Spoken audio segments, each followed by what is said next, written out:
বঙ্গোপসাগরীয় দেশগুলোর আঞ্চলিক সহযোগিতা জোট বিমস্টেকের শীর্ষ সম্মেলনে অংশ নিয়েছেন প্রধান উপদেষ্টা ডক্টর মোহাম্মদ ইউনূস।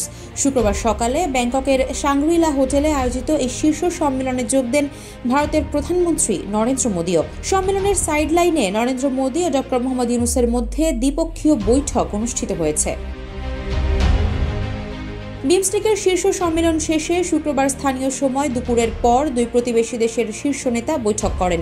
অন্তর্বর্তী সরকারের দায়িত্ব গ্রহণের পর প্রথমবারের মতো অধ্যাপক ইউনূসের সঙ্গে নরেন্দ্র মোদীর বৈঠক হলো। গত ৫ আগস্ট ছাত্র জনতার গণ অভ্যুত্থানের পর টানাপোড়েনের মধ্য দিয়ে যাচ্ছে ঢাকা দিল্লি সম্পর্ক। এমন পরিস্থিতিতে আজ অধ্যাপক ইউনূস ও নরেন্দ্র মোদী প্রথমবারের মতো আলোচনায় বসলেন। অবশ্য আজকের দ্বিপক্ষীয় আলোচনার আগে বৃহস্পতিবার বিমস্টেক নেতাদের সম্মানে আয়োজিত নৈশভোজে ডক্টর মোহাম্মদ ইউনূসের সঙ্গে নরেন্দ্র মোদীর দেখা হয়। নৈশভোজে একই টেবিলে তারা পাশাপাশি বসেছেন, বিনিময় করেছেন কুশল।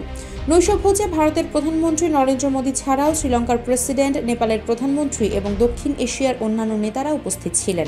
সম্মেলনের আয়োজক থাইল্যান্ডের প্রধানমন্ত্রী পেতংতান সিনাওয়াত্রা এই নৈশভোজের আয়োজন করেন। এর আগে বিমস্টেক শীর্ষ সম্মেলনের ফাঁকে প্রধান উপদেষ্টা ডক্টর মোহাম্মদ ইউনূসের সঙ্গে ভারতের প্রধানমন্ত্রী নরেন্দ্র মোদীর বৈঠক চেয়ে দিল্লিকে চিঠি দিয়েছিল ঢাকা। ওয়ালটন আবারও মিলিয়নিয়ার অফারে ওয়ালটন ফ্রিজ কিনে আপনিও হয়ে যেতে পারেন মিলিয়নিয়ার। ছাত্র জনতার অভ্যুত্থানে গত বছরের ৫ আগস্ট আওয়ামী লীগ সরকারের পতনের পর ওই বছরের ৮ আগস্ট অধ্যাপক মোহাম্মদ ইউনূসকে প্রধান উপদেষ্টা করে অন্তর্বর্তী সরকার গঠিত হয়। এরপর দুই দেশের সম্পর্ক ঘিরে এক ধরনের টানাপোড়েন চলছে। গত বছর সেপ্টেম্বরে জাতিসংঘের সাধারণ পরিষদের অধিবেশনে বাংলাদেশের প্রধান উপদেষ্টা